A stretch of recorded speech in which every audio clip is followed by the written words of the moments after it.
Hello बच्चों, कैसे हैं आप लोग। 9 क्लास का बुक है।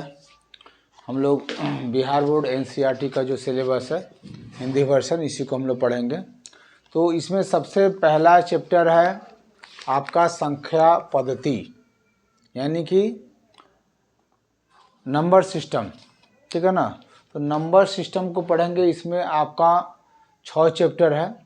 1.1, 2, 3, 4, 5, 6 चैप्टर है, सबको पढ़ना है। और इस नंबर संख्या पद्धति को पढ़ने के पहले हम लोग इसके पहले का जो भी क्लासेस है, क्लासेस में जो हम लोग संख्या से नंबर से संबंधित जो भी हम लोग नंबर पढ़े हैं उसको हम लोग को रिमाइंड कर लेना है। बहुत सारे बच्चे जो है नंबर को भूल गए होंगे, जो कि इस चैप्टर में ऑलरेडी आप लोगों को क्वेश्चन उसी से पूछा जा रहा है, ठीक है। तो सबसे पहले हम लोग को नंबर पता होना चाहिए। अगर जूनियर क्लास में हम लोग पढ़े हैं और हम लोग को याद नहीं है तो अभी हम लोग रिमाइंड कर लेंगे। जैसे नंबर में सबसे पहले नेचुरल नंबर, प्राकृत संख्या है, पूर्ण संख्या होल नंबर, सम संख्या, विषम संख्या, पूर्ण संख्या, पूर्णांक संख्या, परिमेय संख्या, अपरिमेय संख्या, वास्तविक नंबर, ये हम लोग को 9 क्लास में पता होना चाहिए। और 9 क्लास में ऑलरेडी आपका परिमेय संख्या तो 8 क्लास में भी है। यहाँ पे अपरिमेय संख्या के बारे में हम लोग को चर्चा करनी है और एक रियल नंबर, उसके बारे में चर्चा करना है। तो ये नंबर हम लोग को पता होना चाहिए, कंठस्थ होनी चाहिए, तभी हम लोग इस चैप्टर को पढ़ेंगे ताकि हम लोग को कुछ समझ में आए। अगर ये नंबर हम लोग को याद नहीं है तो चैप्टर पढ़ने से कोई फ़ायदा नहीं है। अगर नहीं याद है तो वो एक बार रिवाइज करवा दे रहे हैं, आप लोग देखिए बोर्ड पर, ठीक है ना। और उसको स्मरण कर लीजिए, याद कर लीजिए। उसके बाद चैप्टर में हाथ लगाएंगे, खटाखट सवाल बनेगा, ठीक है। चलिए आइए बोर्ड पर। देखिए सबसे पहले जो हमारा नंबर है वो प्राकृत संख्या, नेचुरल नंबर। तो यहाँ ध्यान दीजिए, जिस संख्या से वस्तुओं की गणना की जाती है, जिस संख्या से वस्तुओं की गणना या गिनती की जाती है उसे हम लोग प्राकृत संख्या या नेचुरल नंबर कहते हैं। जिस नंबर से हम लोग किसी चीज़ को गिनते हैं, आप कहीं भी कोई भी वस्तु को आप गिनिएगा तो उसकी शुरुआत 1 से ही होगी, ठीक है ना। तो जैसे एग्जाम्पल 1, 2, 3, 4, 5, 6, 7, 8, 9, 10 ब्रेक फेल है, मतलब अनंत, मतलब इसका कोई लिमिट नहीं होता है, ठीक है। चलिए इस नेचुरल नंबर को पहले आप लोग स्मरण कर लीजिए, अपने कॉपी पर नोट कर लीजिए और दिमाग में भी नोट कर लीजिए अगर पढ़ना है तो। अगर पढ़ने का मूड है, कुछ सीखना चाहता है, और ये सोचिएगा मत कि कौन सा किताब हमको पढ़ना है, भारती भवन पढ़ना है कि स्टूडेंट फ्रेंड पढ़ना है या एनसीईआरटी का किताब पढ़ना। कोई भी किताब हो, पहला चैप्टर यही है, कोई भी किताब हो, सवाल में कोई ज़्यादा परिवर्तन नहीं होता। 2 की जगह पे 3, 3 की जगह पे 2, यही अंतर है। तो जो किताब हम लोग एनसीईआरटी का पढ़ रहे हैं, आप उसी को पढ़ा रहे हैं, आप लोग उसका अध्ययन कीजिए, उसमें बहुत कुछ है, ठीक है। ये मत सोचिए कि ना ये मेरे स्कूल में है, हर जगह यही किताब, जो भी स्कूल है आपका एनसीईआरटी का ही किताब चलता है। कोई अलग से आपको भारती भवन का किताब पढ़ा रहे हो तो कोई दिक्कत नहीं है, लेकिन चैप्टर यही चीज़ है, मूल चीज़ को आपको समझना है, ठीक है। तो सबसे पहले इसको स्मरण कीजिए। अब आइए दूसरा जो नंबर है उसको हम लोग बोलते हैं पूर्ण संख्या। पूर्ण संख्या का अंग्रेजी होता है होल नंबर। पूर्ण संख्या का अंग्रेजी होता है होल नंबर, ठीक है ना। जो अंग्रेजी मीडियम के जो मेरे बच्चे हैं वो भी अपना समझ जाएं।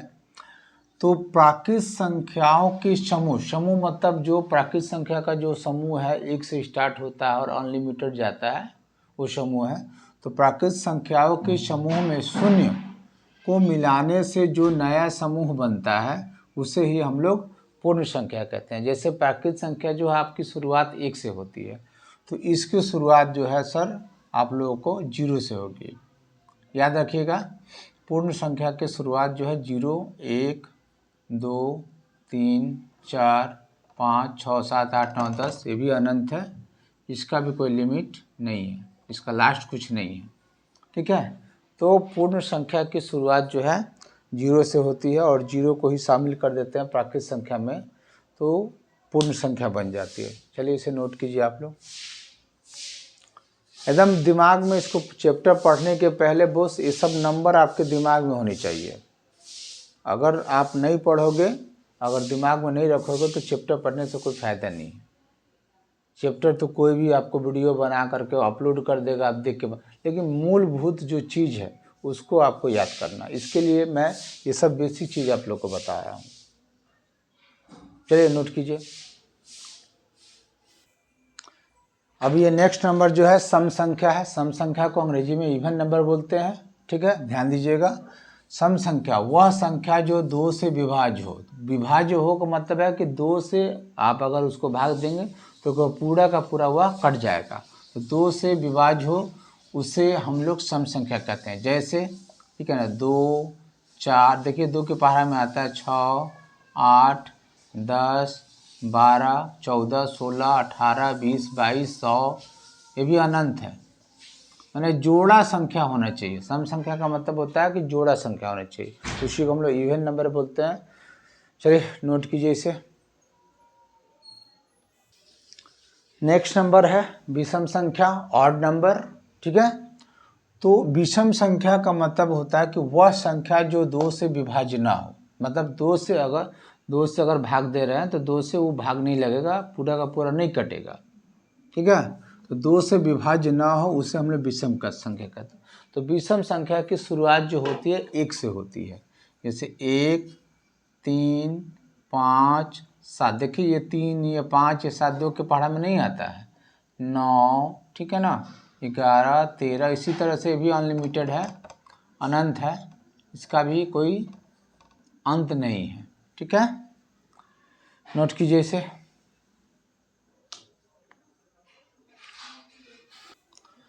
हाँ, आइए नेक्स्ट नंबर में चलते हैं। अभाज्य संख्या यानी कि प्राइम नंबर। प्राइम नंबर का मतलब ये होता है कि वह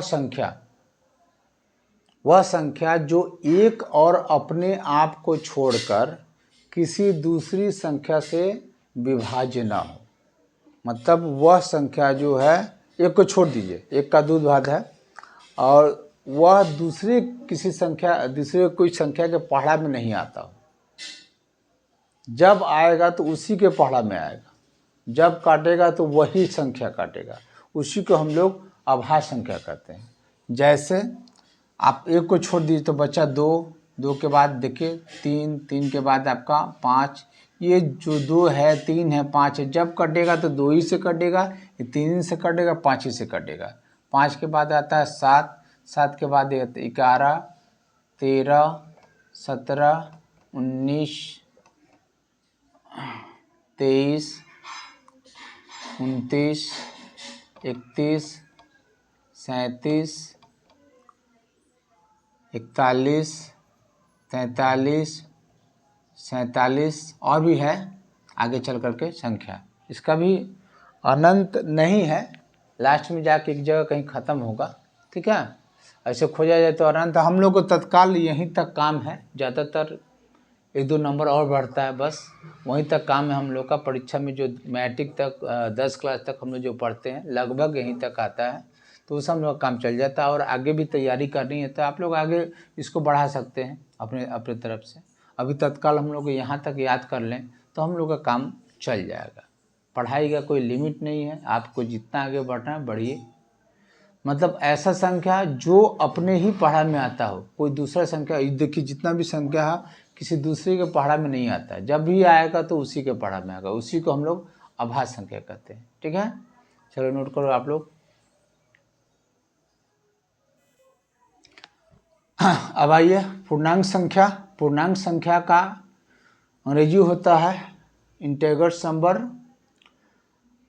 किसे कहते हैं? वह पूर्ण संख्या जिसे हम लोग धनात्मक मतलब होता है प्लस का सिंबल, या ऋणात्मक मतलब होता है माइनस का सिंबल, चिन्हों के साथ दर्शाया जाता है या लिखा जाता है, उसे हम लोग पूर्णांक संख्या कहते हैं।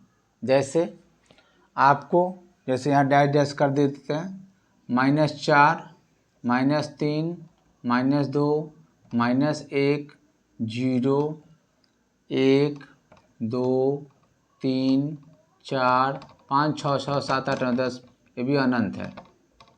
मतलब आप पूर्णांक संख्या को जो है आप माइनस में या प्लस में, 0 में, ठीक है ना, कुछ भी आप लिख सकते हैं।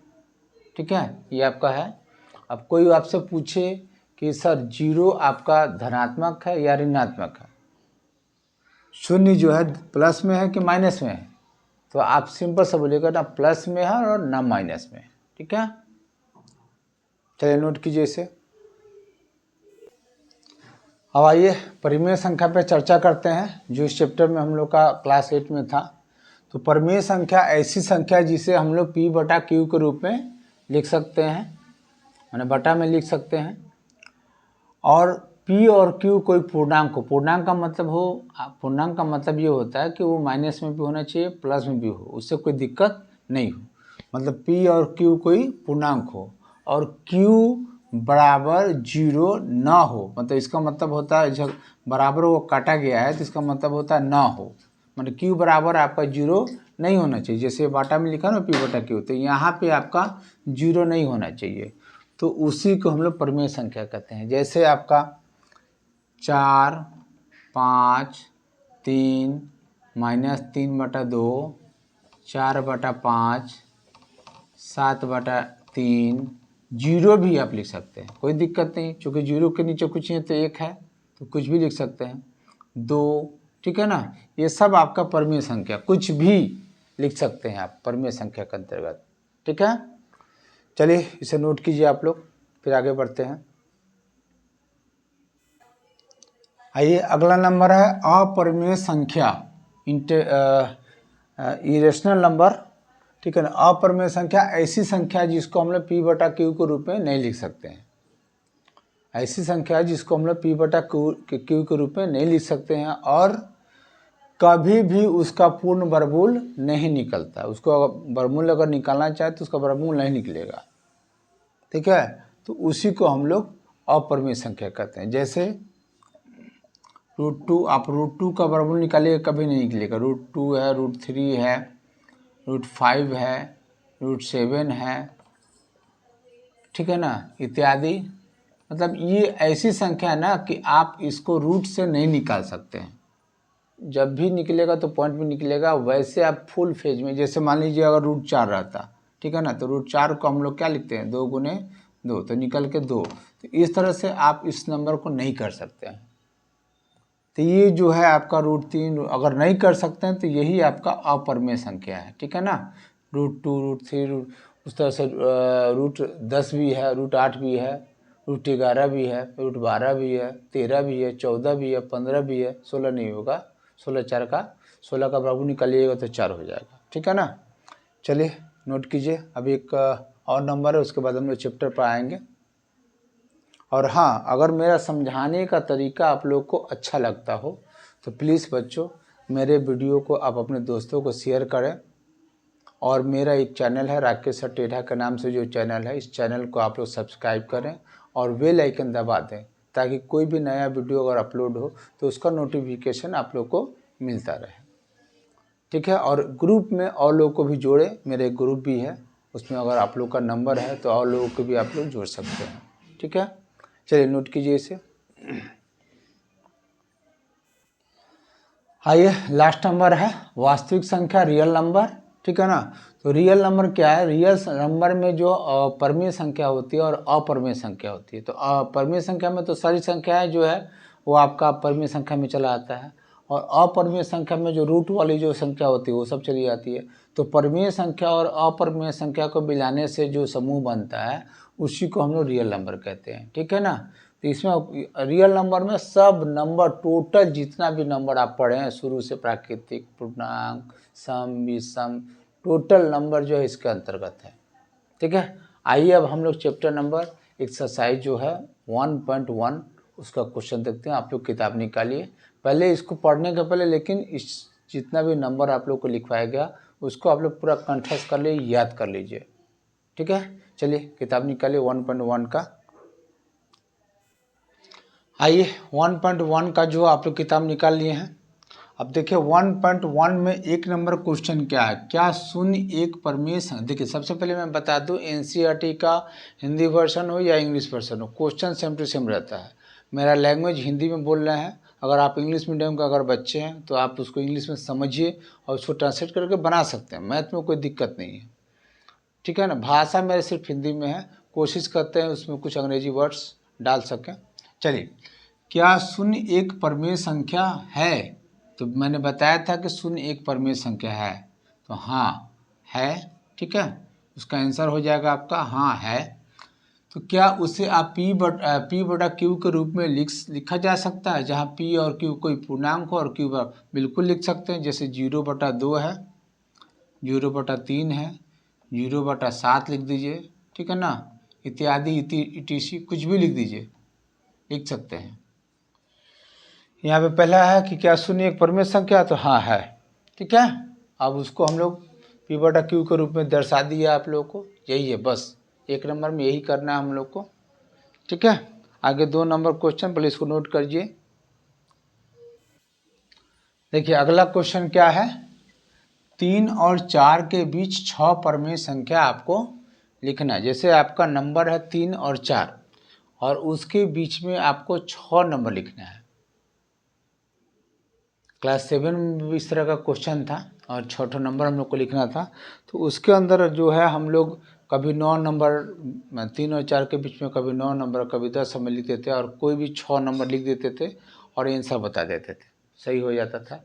लेकिन आप 9 क्लास में हो और यहाँ पे आपको बता रहा और 3 और 4 के बीच में जो है 6 संख्या ही आपको लिखना है, तो एक्यूरेट 6 नंबर ही आपको आना चाहिए, इन्हीं के साथ आना चाहिए और 8 आना चाहिए, कोई 3 6 लिख दीजिए, एक्यूरेट 6। तो उसके लिए हम लोग को क्या करना है, जो भी आपके पास नंबर हो, जैसे मान लीजिए आपको यहाँ 3 और 4 ऐसे संख्या रेखा देखा जाए तो 3 और 4 के बीच में कोई नंबर नहीं आएगा, लेकिन 3 4 के बीच में आप असंख्य नंबर लिख सकते हैं। 3 4 के बीच में बहुत संख्या आती है, ठीक है ना। तो उसमें देखिए पहला नंबर आपका 3 है और दूसरा नंबर भी है। एक सूत्र उसका प्रयोग करेंगे, सूत्र से हम लोग बनाएंगे तो एक्यूरेट हम लोग, अगर 6 नंबर पूछ रहा है तो 6 3 और 4 के बीच में 6 ज्ञात करेंगे, और अगर कह रहा है कि 3 4 के बीच में आपको 4 ही संख्या ज्ञात करना है, तो उस सूत्र से आपका 4 संख्या ही निकलेगा। तो सूत्र को ज़रा सा ध्यान में आप लोग रखें। चलिए, यहाँ पे आपका ए बराबर जो है 3 है और बी बराबर जो है आप 4 है और n बराबर जो है आपको जैसे 6 संख्या ज्ञात करनी तो 6 है। तो आप एक सूत्र है n+1, ये सूत्र हम लिख रहे हैं, n+1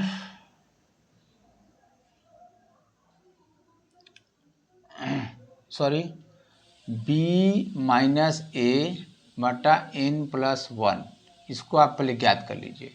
तो b के जगह पे आपका 4 है और a के जगह पे आपका 3 है और बटा n आपको 6 + 1 बराबर आपका 1/7। तो ये आपका 1/7 थोड़ा सा दिमाग में रखिए। तो अभिष्ट संख्या जो 6 नंबर आपसे पूछ रहा, वो संख्या आपको निकाल रहे हैं। तो पहला नंबर तो आपका 3 है, ठीक है ना। तो उसके बाद उसमें इसको जोड़ दीजिए 1/7। उसके बाद इसको सूत्र से भी बता सकते हैं आप। चलिए सूत्र से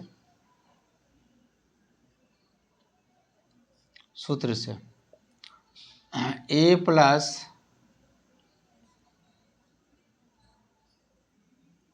1/7 a + 2 × 1/7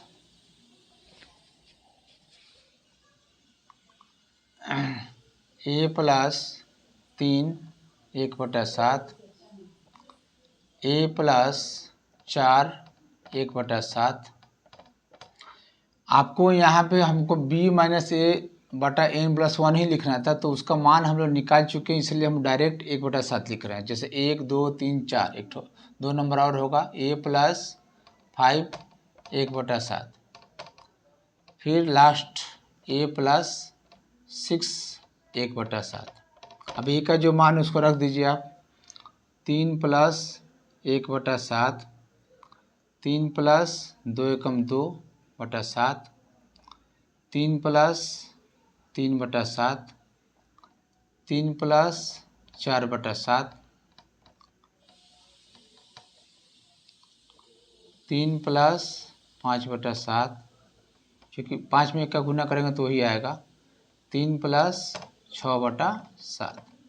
चलिए अब बटा का जोड़ घटाव करेंगे। तो बटा का जोड़ घटाव करेंगे तो 7 लघुत्तम, यहाँ कुछ नहीं है तो 1 7 7 7 तरीके 21 प्लस 1, सब में आपका 21 ही आएगा।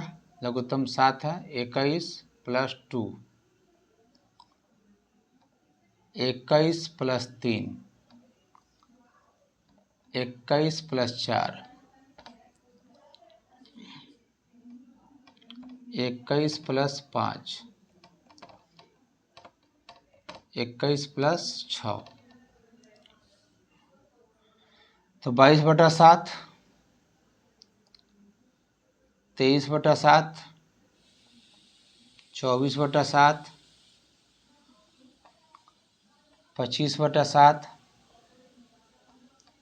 26/7 और ये 27/7। ये आपका आंसर हो गया। क्योंकि हमको 3 और 4 के बीच में जो है आपको 6 परमेय संख्या लिखना था, तो 1 2 3 4 5 6, 1 2 3 4 5 6, 6 परमेय संख्या में लिख दिया। अगर आप एक ठो भी इसको बढ़ाइएगा, अगर 28 करते हैं बाय द वे, तो 28/7 होगा ना जी, तो 7 चौके 28, एक ठो भी बढ़ाइएगा तो आपका 4 आ जाएगा। और एक ठो भी इससे कम करते हैं, जैसे 21/7 करते हैं तो कटेगा तो 3, तो मेरा 3 और इधर 4, उसी के बीच का ना संख्या हमको लिखना है 6 ठो, तो ये मेरा आंसर हो गया। तो सूत्र का प्रयोग कीजिएगा तो परफेक्ट आंसर अगर 6 ठो और कह रहा है तो 6 आंसर आएगा। 5 को और पूछ रहा तो इस सूत्र का प्रयोग कीजिएगा तो 5 आएगा। 4 ठो पूछेगा तो इस सूत्र का प्रयोग करके 4 ठो ला सकते हैं। तो सूत्र को अच्छी तरह से दिमाग में रख लीजिए, इसी सूत्र से हम लोग को बनाना, कभी गलती नहीं होगा, ठीक है ना। पता नहीं आपके सर लोग बताते हैं, सर लोग बताते होंगे, ऐसी बात नहीं है, बहुत जगह कंफ्यूज हो जाता है, बहुत और भी तरीका इसका बनाने का निकालने का। तो हमको ये तरीका बहुत अच्छा लगा, इससे परफेक्ट मेरा जितना परमेय संख्या पूछेगा उतना ही परमेय संख्या हम ज्ञात कर सकते हैं, ठीक है। चलिए इसको नोट कीजिए आप लोग ध्यानपूर्वक।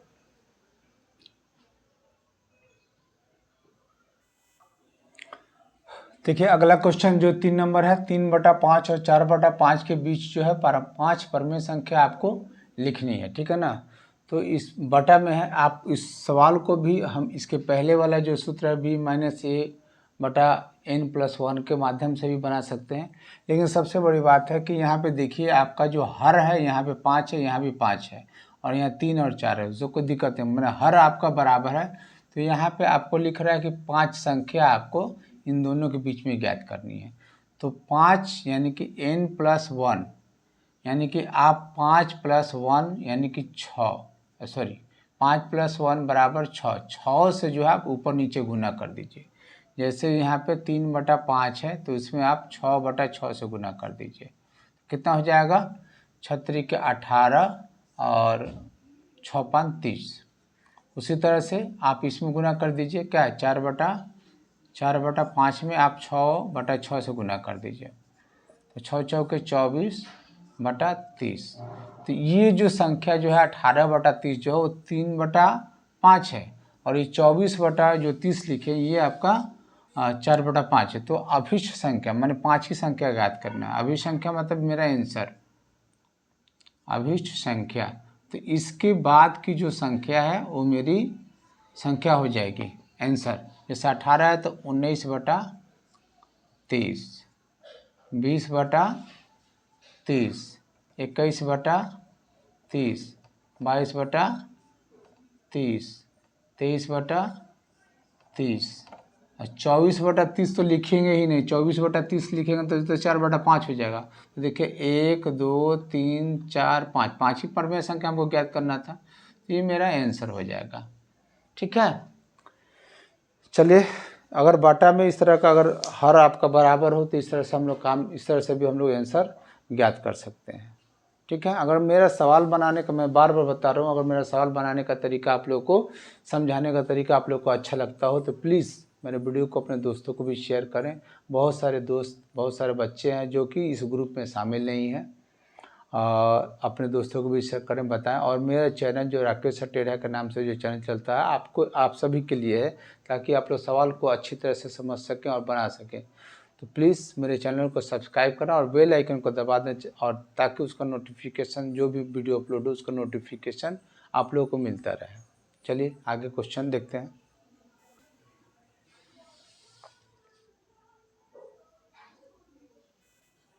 देखिए 4 नंबर है आपके इस पाठ का और अंतिम क्वेश्चन है कि कौन सत्य है और कौन असत्य है, कारण सहित उत्तर लिखना है। ठीक है ना। तो आप लोग को मैंने इसके पहले परिभाषा बहुत सारी लिखवाया है। पूर्ण संख्या, प्राकृत संख्या, परमीय संख्या, अपरमीय संख्या, वो सब चीज़ हम देखिए क्वेश्चन में आ भी रहा है, इसलिए मैंने पहले ही परिभाषा आप लोग को लिखवा दी है। देखिए यहाँ 1 नंबर में लिखना है कि लिखा है कि प्रत्येक प्राकृत संख्या एक पूर्ण संख्या होती है। तो देखिए प्रत्येक प्राकृत संख्या की शुरुआत कहाँ से होती है? तो 1 से होती है। 1 2 3 4। तो कह रहा है प्रत्येक प्राकृत संख्या एक पूर्ण। तो पूर्ण संख्या के अंतर्गत, पूर्ण संख्या तो 0 से शुरू होता है, तो पूर्ण संख्या के अंतर्गत तो प्राकृत संख्या आता ही है। तो बिल्कुल ये सही बात है, सत्य है। क्या है? सत्य है। कारण भी मैंने बता दिया कि पूर्ण संख्या के अंदर जो है प्राकृत संख्या जो है समाहित है, उसके अंदर ही है। ठीक है। अब आइए 2 नंबर, प्रत्येक पूर्णांक एक पूर्ण संख्या है। प्रत्येक पूर्णांक एक पूर्ण संख्या। तो पूर्णांक संख्या का परिभाषा मैंने लिखवाया है। पूर्णांक संख्या जो है धनात्मक और ऋणात्मक चिन्हों के साथ लिखा जा सकता है, और पूर्ण संख्या 0 से शुरू होता है, उसमें आपका माइनस नहीं आता है। तो ये जो है क्या कह रहा है? प्रत्येक पूर्णांक एक पूर्ण संख्या। नहीं, एकदम गलत बात है, ये असत्य है। कि पूर्णांक जो है वो आपका माइनस में भी हो सकता है, लेकिन पूर्ण संख्या जो है माइनस में नहीं हो सकता, इसलिए यह असत्य है। अब प्रत्येक परमेय संख्या एक पूर्ण संख्या। तो परमेय संख्या को तो आप बाटा में लिख सकते हैं, पूर्ण संख्या को नहीं लिख सकते हैं, तो ये भी आपका असत्य है। ठीक है। तो इस तरह से आपका ये चैप्टर आज ख़त्म हुआ। आज बहुत दिनों के बाद मैंने वीडियो बनाया है। ठीक है, 9 क्लास का। चूँकि आप लोग का सिलेबस भी अभी शुरू नहीं हुआ होगा, मतलब आप लोग बहुत जगह बच्चे जो अभी नाम भी नहीं लिखवाए होंगे, सर्टिफिकेट भी नहीं मिला होगा आप लोग को। खैर कोई बात नहीं है, सर्टिफिकेट मिला नहीं मिला, नाम लिखा नहीं लिखा, उससे कोई दिक्कत नहीं है। बस दिमाग में रखना कि हम लोग 8 जब पास किए हैं तो 9 में आ गए हैं, हमको पढ़ना है।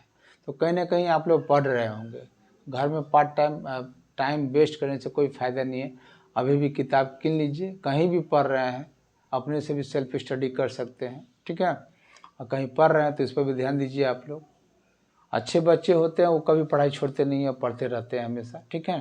तो अभी 1.1 का आप लोग अभ्यास कीजिए, उसके बाद अगला वीडियो आप लोग को धीरे धीरे मिलता रहेगा। अब कहीं कोई समस्या हो तो प्लीज़ आप मैसेज बॉक्स में कमेंट्स करेंगे, कुछ सलाह देंगे, ताकि आप लोग को वीडियो में कुछ और सुधार किया जाए, समझाया जाए। और अच्छा लगता हो तो प्लीज़ मेरे वीडियो को सपोर्ट करें, शेयर करें, सब्सक्राइब करें और लाइक करें। धन्यवाद।